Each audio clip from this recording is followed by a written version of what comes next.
Welcome. In this tutorial, I'm going to show you or teach you how to delete your recent search history on Facebook using your mobile device. So if you want to know how I did it, just keep on watching. So first of all, you want to open your Facebook app and then log in your account.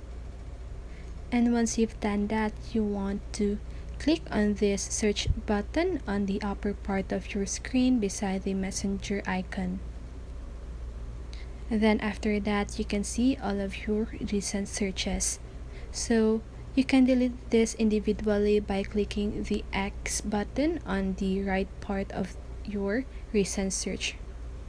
And if you want to delete this once, so just want to click see all, and to delete it all at once, you want to click clear all and click clear all. And that's how you do it. I hope this video helps you, and if it did, make sure to like, subscribe, and hit the bell notification so you won't miss a video. See you on the next one and have a great day.